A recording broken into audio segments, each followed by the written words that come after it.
जय हिंद एवरीवन। अगर आप अग्निवीर पेपर का तैयारी कर रहे हो तो आप बहुत अच्छे जगह आ चुके हो। यहाँ से आपका तैयारी बहुत अच्छे तरीके से होगा। आज के इस वीडियो में टोटल 35 प्रश्न लिए गए हैं। 15 प्रश्न सामान्य ज्ञान के रहने वाले हैं और 15 प्रश्न सामान्य विज्ञान के रहने वाले हैं और 5 प्रश्न रीजनिंग के रहने वाले हैं। पूरा प्रश्न समाप्त होने के बाद लास्ट में ईमानदारी पूर्वक से कमेंट करके बताना इन 35 प्रश्नों में से आपका कितना प्रश्न सही हुआ है। चलते हैं अपने प्रश्नों के तरफ। आपका सबसे पहला प्रश्न है कि अंतर्राष्ट्रीय मातृभाषा दिवस कब मनाया जाता है। तो अंतर्राष्ट्रीय मातृभाषा दिवस कब मनाया जाता है? 21 फरवरी, 4 मार्च, 8 मार्च और 12 जनवरी। तो इसका राइट आंसर क्या हो जाएगा? अंतर्राष्ट्रीय मातृभाषा दिवस कब मनाया जाता है? तो अंतर्राष्ट्रीय मातृभाषा दिवस 21 फरवरी को मनाया जाता है। ठीक है ना।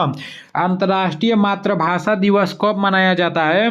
तो अंतर्राष्ट्रीय मातृभाषा दिवस 21 फरवरी को मनाया जाता है। 4 मार्च को क्या मनाया गया? तो 4 मार्च को राष्ट्रीय सुरक्षा दिवस मनाया गया। कई बार मैं आप लोगों को बता चुका हूं और बार बार रिवीजन कराते रहता हूं ताकि आप लोगों को हमेशा हमेशा के लिए याद हो जाए। अंतर्राष्ट्रीय मातृभाषा दिवस 21 फरवरी को मनाया जाता है और राष्ट्रीय सुरक्षा दिवस 4 मार्च को मनाया जाता है। और 8 मार्च को क्या मनाया जाता है? 8 मार्च को अंतर्राष्ट्रीय महिला दिवस मनाया जाता है। ठीक है ना। अंतर्राष्ट्रीय महिला दिवस 8 मार्च को मनाया जाता है। और राष्ट्रीय युवा दिवस कब मनाया जाता है? तो राष्ट्रीय युवा दिवस 12 जनवरी को मनाया जाता है। ये पूरा आप लोगों को पता होना चाहिए। ठीक है ना। नेक्स्ट प्रश्न की तरफ चलते हैं। आपका नेक्स्ट प्रश्न है कि भारत की प्रथम महिला राज्यपाल कौन थी? मोस्ट इंपॉर्टेंट प्रश्न है। इंडियन आर्मी का फेवरेट प्रश्न है। कई बार ये प्रश्न पूछा जा चुका है कि भारत की प्रथम महिला राज्यपाल कौन थी? मदर टेरेसा, इंदिरा गांधी, सरोजनी नायडू और इनमें से कोई नहीं। तो इसका राइट आंसर क्या हो जाएगा? भारत की प्रथम महिला राज्यपाल कौन थी? तो भारत की प्रथम महिला राज्यपाल सरोजनी नायडू थी। ठीक है ना। भारत की प्रथम महिला राज्यपाल कौन थी? तो भारत की प्रथम महिला राज्यपाल सरोजनी नायडू थी। सरोजनी नायडू मतलब जैसे कहाँ की थी, तो कहाँ की रहने वाली थी? तो उत्तर प्रदेश उसका राइट आंसर हो जाएगा। ठीक है ना। अब नेक्स्ट प्रश्न की तरफ चलते हैं। आपका नेक्स्ट प्रश्न है कि पंजाब केसरी के नाम से किसे जाना जाता है? मोस्ट इंपॉर्टेंट प्रश्न है कि पंजाब केसरी के नाम से किसे जाना जाता है?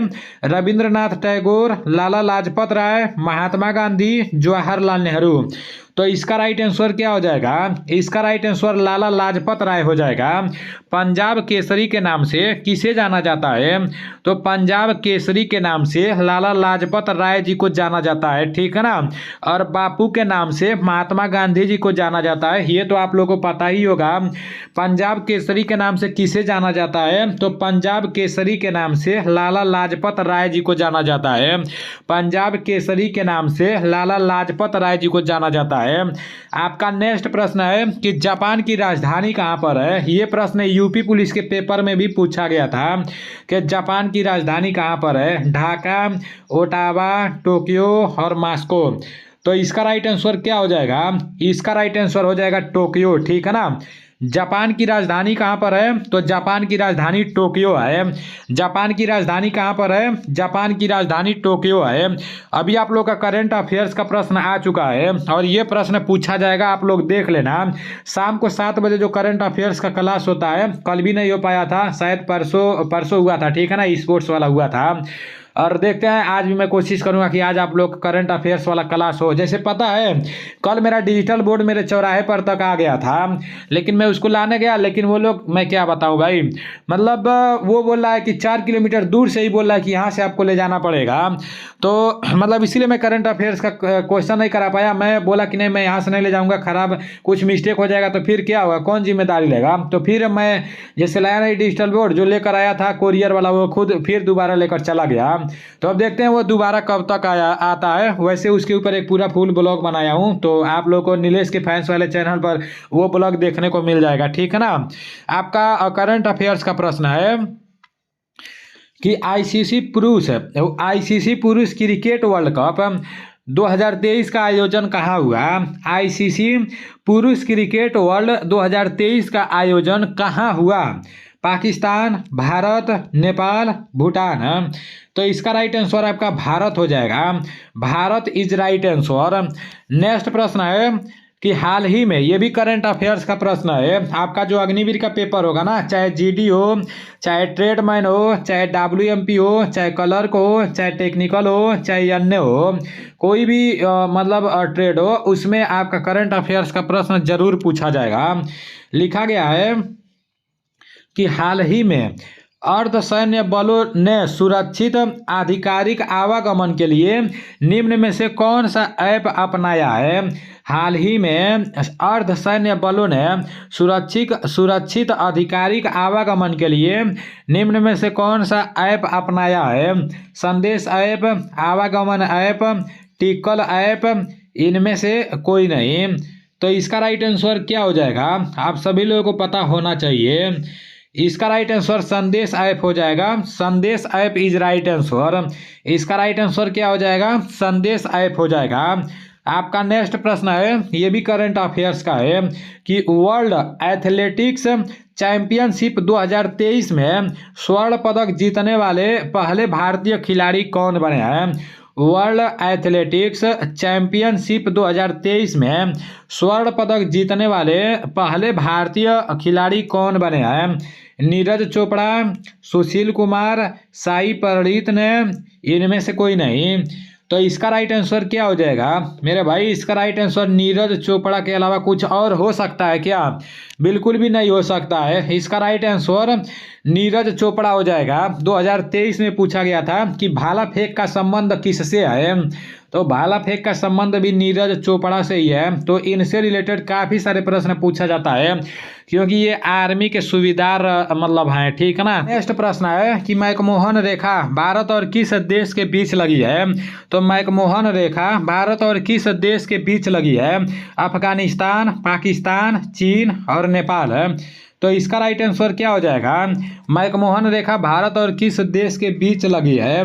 इसका राइट आंसर चीन हो जाएगा, ठीक है ना। मैकमोहन रेखा भारत और किस देश के बीच लगी है, तो मैकमोहन रेखा भारत और चीन के बीच लगी है। अब नेक्स्ट प्रश्न की तरफ चलते हैं। आपका नेक्स्ट प्रश्न है मोस्ट इंपॉर्टेंट प्रश्न है, इस टाइप का प्रश्न एगो जरूर पूछा जाएगा आपके पेपर में। राज्यपाल बनने के लिए न्यूनतम आयु कितनी होनी चाहिए। अगले बार भी पूछा गया था, इस बार भी पूछा जाएगा। तो आप लोग को पता होना चाहिए कि राज्यपाल बनने के लिए न्यूनतम आयु कितनी होनी चाहिए, प्रधानमंत्री बनने के लिए न्यूनतम आयु कितनी होनी चाहिए, उसके बाद से आपका राष्ट्रपति बनने के लिए न्यूनतम आयु कितनी होनी चाहिए, उपराष्ट्रपति बनने के लिए न्यूनतम आयु कितनी होनी चाहिए। ये सारी चीज़ें आप लोगों को पता होनी चाहिए और ये सारी चीज़ें क्रम वाइज मेरे एप्लीकेशन में ही देखने को मिलेंगी। मेरा एप्लीकेशन नीलेश डिफेंस कैरियर के नाम से है। जितना लोग मेरा एप्लीकेशन से पढ़ाई कर रहे हैं तो वो लोग शक में ना जिए, ठीक है ना। उसमें जितना भी जीके जीएस का प्रश्न डाला गया है, उसके अलावा आपके पेपर में दूसरा कोई प्रश्न नहीं पूछा जाएगा, बस करंट अफेयर्स का प्रश्न दूसरा देखने को मिलेगा। तो करंट अफेयर्स का प्रश्न भी मैं डाल दूंगा, अभी तो 1 महीने का टाइम है, मतलब अब डाल दूंगा, बस वो बोर्ड आने दो, ठीक है ना, डिजिटल बोर्ड आने दो, अभी उसी के चक्कर में हम लोग लगे हैं। तो ये आप लोगों को पता होना चाहिए। राज्यपाल बनने के लिए न्यूनतम आयु कितनी होनी चाहिए, 35 वर्ष, 30 वर्ष, 25 वर्ष और 20 वर्ष। तो इसका राइट आंसर आपका 35 वर्ष हो जाएगा। राज्यपाल बनने के लिए न्यूनतम आयु कितनी होनी चाहिए, तो राज्यपाल बनने के लिए न्यूनतम आयु 35 वर्ष होनी चाहिए। और जितने लोग भी इस चैनल का डीपी अपने यूट्यूब वाले आईडी पर लगाए हो, तो उतने लोगों को मैं बहुत बहुत धन्यवाद देना चाहता हूं, क्योंकि आप लोग दिल से मतलब काफ़ी ज़्यादा सपोर्ट करते हो। और उन सभी लोगों का मतलब जितने लोग भी इस चैनल से पढ़ाई करते हो, सभी लोगों को ये कमेंट में बताना है कि राष्ट्रपति बनने के लिए न्यूनतम आयु कितनी होनी चाहिए, उपराष्ट्रपति बनने के लिए न्यूनतम आयु कितनी होनी चाहिए, प्रधानमंत्री बनने के लिए न्यूनतम आयु कितनी होनी चाहिए, और राज्यपाल तो मैं आप लोगों को बता ही दिया हूं, मुख्यमंत्री बनने के लिए न्यूनतम आयु कितनी होनी चाहिए। ये चारों आप लोगों को एकदम विस्तार से बताना है। देखते हैं कितने लोग एकदम विस्तार से बताते हैं, ठीक है ना। आपका नेक्स्ट प्रश्न है कि हुमायूं का मकबरा कहाँ स्थित है। सासाराम, दिल्ली, सिकंदरा, रंगून है। तो इसका राइट आंसर क्या हो जाएगा, इसका राइट आंसर दिल्ली हो जाएगा। हुमायूं का मकबरा कहाँ स्थित है? तो हुमायूं का मकबरा दिल्ली में स्थित है। और शेर शाह का मकबरा कहाँ स्थित है? तो शेर शाह का मकबरा सासाराम में स्थित है। ठीक है ना। हुमायूं का मकबरा दिल्ली में स्थित है। आपका नेक्स्ट प्रश्न है कि गौतम बुद्ध का जन्म कब और कहाँ हुआ था? गौतम बुद्ध का जन्म कब और कहाँ हुआ था? 563 ईस्वी कुशीनगर में, 562 ईस्वी पूर्व लुम्बिनी नेपाल में, 563 ईस्वी पूर्व लुम्बिनी नेपाल में, इनमें से कोई नहीं। तो इसका राइट आंसर क्या हो जाएगा? इसका राइट आंसर 563 ईस्वी पूर्व लुम्बिनी नेपाल में। ठीक है ना। महात्मा बुद्ध से रिलेटेड भी प्रश्न पूछा जाता है, तो ये भी आप लोगों को पता होना चाहिए। आपका नेक्स्ट प्रश्न है कि पीर पंजाल दर्रा कहाँ स्थित है? पीर पंजाल दर्रा कहाँ स्थित है? हिमाचल प्रदेश, सिक्किम, उत्तराखंड, जम्मू कश्मीर। तो इसका राइट आंसर क्या हो जाएगा? इसका राइट आंसर जम्मू कश्मीर हो जाएगा। ठीक है ना। पीर पंजाल दर्रा कहाँ स्थित है? जम्मू कश्मीर में स्थित है। इसका एक ट्रिक होता है, क्या हो जेपी बाबू, तो वो आप लोगों को पता होना चाहिए। जैसे काराक्रम होता है और भी बहुत सारा होता है, तो वो आप लोग अगर बोलोगे तो मैं उसके ऊपर एक अलग से वीडियो बना दूंगा। ठीक है ना। नेक्स्ट प्रश्न है कि भारत का राष्ट्रीय वृक्ष क्या है? अगली बार पूछा गया था कि भारत का राष्ट्रीय खेल क्या है, तो भारत का राष्ट्रीय खेल हॉकी है। भारत का राष्ट्रीय खेल क्या है? भारत का राष्ट्रीय खेल आपका हॉकी है। ठीक है ना। और पूछेगा कि भारत का राष्ट्रीय वृक्ष क्या है? पीपल, आम, बरगद और नीम है। तो इसका राइट आंसर बरगद हो जाएगा। भारत का राष्ट्रीय वृक्ष बरगद है। ठीक है ना। भारत का राष्ट्रीय वृक्ष क्या है? तो भारत का राष्ट्रीय वृक्ष बरगद है। नेक्स्ट प्रश्न की तरफ चलते हैं। अंतर्राष्ट्रीय न्यायालय का मुख्यालय कहाँ है? तो अंतर्राष्ट्रीय न्यायालय का मुख्यालय कहाँ स्थित है? Vienna, Paris, Manila Philippines, the Hague Netherlands. तो इसका राइट आंसर द हेग हो जाएगा। ठीक है ना। जो नीदरलैंड में है। अंतर्राष्ट्रीय न्यायालय का मुख्यालय द हेग में है। अंतर्राष्ट्रीय न्यायालय का मुख्यालय द हेग में है। नेक्स्ट प्रश्न है कि गुलाबी क्रांति किस से संबंधित है? गुलाबी क्रांति किससे संबंधित है? तिलहन उत्पादन से, आलू उत्पादन से, झींगा उत्पादन से, अंडा उत्पादन से। तो इसका राइट आंसर क्या हो जाएगा? इसका राइट आंसर झींगा उत्पादन से हो जाएगा। गुलाबी क्रांति किससे संबंधित है? तो गुलाबी क्रांति झींगा उत्पादन से संबंधित है। नेक्स्ट प्रश्न है कि किस पौधे के तने से साबूदाना यहाँ पर रहेगा? ठीक है ना। साबूदाना बनाया जाता है। साइकस, इफिड्रा, अलवा और देवदार है। तो इसका राइट आंसर क्या हो जाएगा? किस पौधे के तने से साबूदाना बनाया जाता है? तो साइकस इसका राइट आंसर हो जाएगा। ठीक है ना। Cycas is right answer. Next प्रश्न की तरफ चलते हैं। आपका नेक्स्ट प्रश्न है कि निम्न में से कौन सा अकशेरुकी जीव है? तो निम्न में से कौन सा अकशेरुकी जीव है? मनुष्य, सांप, पक्षी, केचुआ। तो इसका राइट आंसर आपका केचुआ हो जाएगा। केचुआ इज राइट आंसर। किसान का मित्र किसे कहा जाता है? तो किसान का मित्र केचुआ को कहा जाता है। और कौन अकशेरुकीय जीव है? तो इसका राइट आंसर केचुआ हो जाएगा। आपका नेक्स्ट प्रश्न है कि निम्न में से कौन सा पक्षी उड़ नहीं सकता? शुतुरमुर्ग, कीवी, ईमू, उपरोक्त सभी। तो इसका राइट आंसर क्या हो जाएगा? ये सब के सब उड़ नहीं सकते। ठीक है ना। ये सब के सब उड़ नहीं सकते, तो ये उपरोक्त सभी इसका राइट आंसर हो जाएगा। आपका नेक्स्ट प्रश्न है कि पदार्थ का द्रव से गैस में बदलना कहलाता है। तो पदार्थ का द्रव से गैस में बदलना क्या कहलाता है? ऊर्ध्वपातन, आसवन, द्रवण, संघनन। इसका राइट आंसर क्या हो जाएगा? पदार्थ का द्रव से गैस में बदलना क्या कहलाता है? तो इसका राइट आंसर आसवन हो जाएगा। आसवन इज राइट आंसर। पदार्थ का द्रव से गैस में बदलना आसवन कहलाता है। आपका नेक्स्ट प्रश्न है कि पदार्थ की अतिशीतित द्रव अवस्था है? गैस, द्रव, प्लाज्मा, बास, आइंस्टीन। तो इसका राइट आंसर क्या हो जाएगा? इसका राइट आंसर बास आइंस्टीन हो जाएगा। ठीक है ना। बास आइंस्टीन इज राइट आंसर। आपका नेक्स्ट प्रश्न है कि जंतुओं के शरीर में कितने प्रकार के उत्तक पाए जाते हैं? तो जंतुओं के शरीर में कितने प्रकार के उत्तक पाए जाते हैं? 3, 5, 2 और 4 है। इसका राइट आंसर क्या हो जाएगा? इसका राइट आंसर 4 हो जाएगा। ठीक है ना।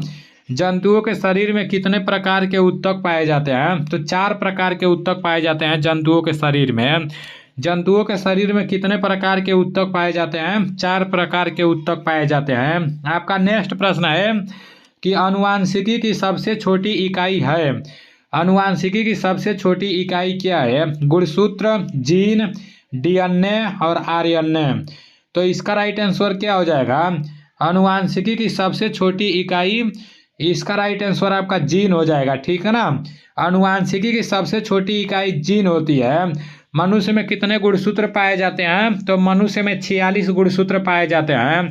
अगर पूछ देगा कि मनुष्य में कितने जोड़ी गुणसूत्र पाए जाते हैं, तो मनुष्य में 23 जोड़ी गुणसूत्र पाए जाते हैं। पूछ देगा कि डाउन सिंड्रोम से पीड़ित व्यक्ति के अंदर कितने गुणसूत्र पाए जाते हैं, तो डाउन सिंड्रोम से पीड़ित व्यक्ति के अंदर 47 गुणसूत्र पाए जाते हैं, एगो अधिक हो जाता है, ठीक है ना।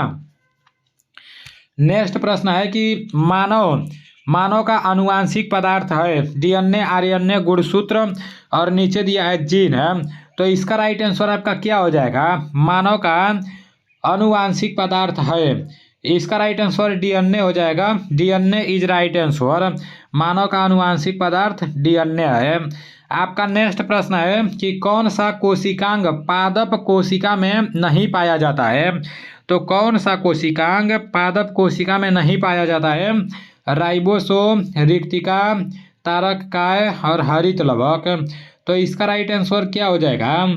इसका राइट आंसर तारककाय हो जाएगा। तारककाय इज राइट आंसर। आपका नेक्स्ट प्रश्न है कि सर्वप्रथम क्लोन किस जीव का बनाया गया था? तो सर्वप्रथम क्लोन किस जीव का बनाया गया था? भेड़, गाय, बकरी, भैंस। तो इसका राइट आंसर क्या हो जाएगा? भेड़ हो जाएगा, ठीक है ना। कई बार ये भी मैं आप लोगों को करा चुका हूँ। आपका नेक्स्ट प्रश्न है कि कालर अस्थि है। कालर किसका हड्डी है, किसका अस्थि है? स्टेपीज, हायार्ड, स्केपुला और क्लेविकल। ये जो स्टेपीज है ना, ये सबसे छोटी हड्डी होती है और कान में पाई जाती है। और अगर फीमर के बारे में पूछेगा तो फीमर सबसे बड़ी हड्डी होती है जो जांघ में पाई जाती है। अगर टिबिया नामक हड्डी के बारे में पूछेगा तो टिबिया नामक हड्डी पैर में पाई जाती है, ठीक है ना। तो ये भी आप लोग को पता होना चाहिए, हड्डी से रिलेटेड यही सब प्रश्न बनता है। इसका राइट आंसर क्लेविकल हो जाएगा। Clavicle is right answer. आपका नेक्स्ट प्रश्न है कि जयपुर फूट क्या है? जयपुर फूट क्या है? कृत्रिम हृदय, कृत्रिम पैर, कृत्रिम हाथ, इनमें से कोई नहीं। तो इसका राइट आंसर कृत्रिम पैर हो जाएगा। कृत्रिम पैर इज राइट आंसर। जयपुर फूट क्या है? तो कृत्रिम पैर इसका राइट आंसर हो जाएगा। आपका नेक्स्ट प्रश्न है कि मशीन से रक्त का शुद्धिकरण कहलाता है। मशीन से रक्त का शुद्धिकरण क्या कहलाता है? क्रिस्टलीकरण, ऊर्ध्वपातन, डायलिसिस, इनमें से कोई नहीं। तो इसका राइट आंसर क्या हो जाएगा? इसका राइट आंसर डायलिसिस हो जाएगा। मशीन से रक्त का शुद्धिकरण क्या कहलाता है? तो डायलिसिस कहलाता है। मशीन से रक्त का शुद्धिकरण डायलिसिस कहलाता है। आपका नेक्स्ट प्रश्न है कि सिल्वेनाइट किस धातु का अयस्क है? सिल्वेनाइट किस धातु का अयस्क है? सीसा, चांदी, सोना, पारा। इसका राइट आंसर क्या हो जाएगा? इसका राइट आंसर सोना हो जाएगा, ठीक है ना। सोना इज राइट आंसर। सिल्वेनाइट किस धातु का अयस्क है? तो सिल्वेनाइट सोना इसका राइट आंसर हो जाएगा। आपका नेक्स्ट प्रश्न है और सामान्य विज्ञान का लास्ट प्रश्न है, इसके बाद से रीजनिंग आएगा कि लोहे को जंग से बचाने हेतु किसकी परत चढ़ाई जाती है? लोहे को जंग से बचाने हेतु किसकी परत चढ़ाई जाती है? जस्ता, एल्युमिनियम, तांबा और पारा। तो इसका राइट आंसर क्या हो जाएगा? इसका राइट आंसर जस्ता हो जाएगा। जस्ता इज राइट आंसर। रीजनिंग का पहला प्रश्न है कि यदि सांकेतिक भाषा में इतना को इतना लिखा जाता है तो इतना को उसी भाषा में कैसे लिखा जाएगा? तो रीजनिंग देख लेते हैं ये किस टाइप का है। यहाँ जो लिखा गया है ना 1, 2, 3, 4 और 5 है, तो यहाँ जो लिखा गया है उसको नीचे लिख लेते हैं। 2, 1, 4, 3, 6। अब इसको सॉल्व करते हैं। क्या किया गया है? इसको यहाँ लिख दिया गया है, इसको यहाँ लिख दिया गया है, इसको यहाँ लिख दिया गया है, इसको यहाँ लिख दिया गया है और 5 में 1 जोड़ा गया है तो 6 हो गया है। तो उसी मेथड से इसका भी देख लेते हैं, ठीक है ना। उसी मेथड से देखेंगे। 21 हो गया, 35 हो गया, आपका, उसके बाद से 4 हो गया। तो इसको यहाँ लिख देंगे, इसको यहाँ, इसको यहाँ, इसको यहाँ, और इसमें 1 जोड़ देंगे, ठीक है ना। आपका यहाँ 1 आ जाएगा, फिर 2 आ जाएगा, फिर 5 आ जाएगा, फिर 3 आ जाएगा, फिर यहाँ 4 में 1 जोड़ेंगे तो यहाँ 5 हो जाएगा। 1235 तो कहीं है ये नहीं है। तो अब क्या करेंगे, दूसरा मेथड देखते हैं। अब एक में क्या किया गया है, 1 में 1 जोड़ा गया है तो 2 हो गया है। 1 में 1 जोड़ा गया है तो क्या हो गया है, 2 हो गया है। उसके बाद से 2 में से 1 घटाया गया है तो 1 हो गया है। 2 में से क्या किया गया है, 1 घटाया गया है। पहले तो 1 जोड़ा गया है, फिर 1 घटाया गया है, ठीक है ना। फिर 3 में 1 जोड़ा गया है तो 4 हो गया है। 3 में 1 जोड़ा गया है तो 4 हो गया है। फिर 4 में 1 घटाया गया है तो 3 हो गया है। फिर 5 में 1 जोड़ा गया है तो 6 हो गया है। तो एक बार 1 जोड़ा जा रहा है, फिर 1 घटाया जा रहा है, फिर 1 जोड़ा जा रहा है, फिर 1 घटाया जा रहा है, फिर 1 जोड़ा जा रहा है। तो उसमें भी वही करेंगे। सबसे पहले 2 में 1 जोड़ेंगे तो 3 हो जाएगा। 1 में से 1 घटा देंगे तो 0 हो जाएगा। 3 में 1 जोड़ेंगे तो 4 हो जाएगा। 5 में से 1 घटा देंगे तो 4 हो जाएगा। 4 में 1 जोड़ेंगे तो 5 हो जाएगा। 30 445 इसका राइट आंसर हो जाएगा, ठीक है ना। उम्मीद करता हूँ आप लोग समझ गए होंगे। नेक्स्ट प्रश्न है रीजनिंग का। 43, 45, 50, 60 और 103 है। तो बढ़ते हुए क्रम में दिखाई दे रहा है। तो देख लेते हैं क्या किया गया है। 43 में 2 जोड़ा गया है तो 45 हो गया है। 45 में 5 जोड़ा गया है तो 50 हो गया है। 50 में 10 जोड़ा गया है तो 60 ही हो गया है, ठीक है ना। उसके बाद से यहाँ पर क्या रहेगा, उसके बाद से 103 है। तो देख लेते हैं। सबसे पहले तो 2 जोड़ा गया है, फिर 5 जोड़ा गया है। तो 2 और 5 के बीच का अंतर 3 हो जाएगा। 5 के बाद से मतलब आपका 10 जोड़ा गया है तो 5 और 10 के बीच का अंतर 5 हो जाएगा। तो सबसे पहले 3 हो गया, फिर 5 हो गया, तो उसके बाद से 7 होगा। उसके बाद से क्या होगा, 7 होगा, ठीक है ना। तो 10 और 7 आपका 17 हो जाएगा। और 60 में जब 17 जोड़ेंगे तो क्या हो जाएगा, 60 में जब 17 जोड़ेंगे तो आपका 60 10 70 7 77 हो जाएगा, ठीक है ना। 77 इसका राइट आंसर हो जाएगा। देख लेते हैं 77, यहाँ पर 64 दिया है, उसके बाद से आपका 69 दिया है, फिर 77, यहाँ पर 77 इज राइट आंसर, ठीक है ना।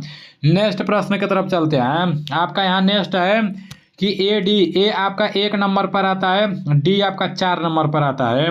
अब यहाँ ई आई दिया है, तो ई कितना नंबर पर आता है, ई आपका 5 नंबर पर आता है और आई आपका 9 नंबर पर आता है, ठीक है ना। तो यहाँ पर क्या देखने को मिल रहा है, एक में ए में जैसे 1 में आपका 4 जोड़ा गया है तो 5 हो गया है, और 4 में आपका 5 जोड़ा गया है तो 9 हो गया है, ठीक है ना। पहले 4 जोड़ा गया है, फिर 5 जोड़ा गया है। उसी तरह से यहाँ पर भी देख लेते हैं। यहाँ सबसे पहले के है, के कितना नंबर पर आता है, 11 नंबर पर आता है। तो 11 में 4 जोड़ देंगे तो क्या हो जाएगा, 11 4 15 हो जाएगा, ठीक है ना। 11 4 क्या हो जाएगा, 15 हो जाएगा।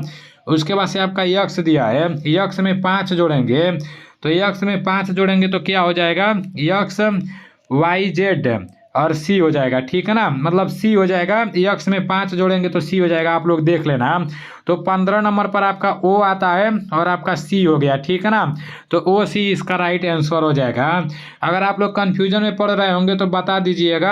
अब तो बस ज़्यादा दिन नहीं, 2-4 दिन और। जो नेक्स्ट प्रश्न है ना, इसमें आप लोग को बहुत दिमाग लगाने का ज़रूरत है। मतलब आपको स्क्वायर पता होना चाहिए, क्यूब पता होना चाहिए, तभी आप लोग इसको मतलब सही कर पाओगे, ठीक है ना। स्क्वायर का मतलब होता है, अगर 5 का स्क्वायर होगा मतलब 5 पर 2 को घात रहेगा, और ये 2 को घात का मतलब होता है 5 का 2 बार गुणा, ठीक है ना। 5 गुणे 5 होता है, मतलब बोला जाएगा कि 5 का स्क्वायर क्या होता है, तो 5 का स्क्वायर 25 होता है। अगर यहीं बोला जाएगा कि 5 का क्यूब क्या होता है, 5 का क्यूब है, तो 5 पर 3 को घात रहेगा, मतलब 5 का 3 बार गुणा हो जाएगा, ठीक है ना। 5 गुणे 5 गुणे 5 गुणे 5 है, तो 5 5 25 और 25 5 125 हो जाएगा। अगर 5 का क्यूब बोला जाएगा तो 125 हो जाएगा, ठीक है ना। यहाँ पर आपका 10 दिया है, 125 दिया है, 12 दिया है, तो इसमें से कौन सा राइट आंसर होगा। अब यहाँ पर आप लोगों को दिमाग लगाने का जरूरत है। देखो रीजनिंग अपने हिसाब से सॉल्व किया जाता है, जिस तरह से बैठता है। यहाँ 10 दिया है ना, तो 10 का आधा करोगे तो क्या हो जाएगा, 10 का आधा करोगे तो 5 हो जाएगा, और 5 का क्यूब करोगे तो क्या हो जाएगा, 5 का क्यूब करोगे तो 125 हो जाएगा, ठीक है ना। सेम उसी तरह से 12 दिया है तो 12 का आधा करोगे तो क्या हो जाएगा, 6 हो जाएगा। और 6 का क्यूब करोगे तो क्या हो जाएगा, 216 हो जाएगा। ठीक है ना, तो 216 इज राइट आंसर। अभी ऐसे आप लोगों को दिमाग लगाना है। यहाँ पर एक कोडिंग डिकोडिंग का दिया है, तो ये तो मैं आप लोगों को ना जाने कितना बार करा चुका हूँ, तो आज मैं आप लोगों के ऊपर छोड़ दे रहा हूँ। देखते हैं कि कितने लोग इसका राइट आंसर करते हैं, क्योंकि आप लोगों को थोड़ा बहुत तो पता होना ही चाहिए ना, क्योंकि मैं रोज रोज कोडिंग डिकोडिंग का कराता हूँ। हाँ, आज आप लोग खुद बताना कि कौन सा अक्षर कितना नंबर पर आता है, क्या करके 37 लाया गया है। तो यहाँ आगे क्या होगा, 35 जो क्वेश्चन है ना, इसका आंसर आप लोगों को कमेंट में देना है। तो चलो ठीक है, मिलते हैं अगले वीडियो में। जय हिंद, वंदे मातरम।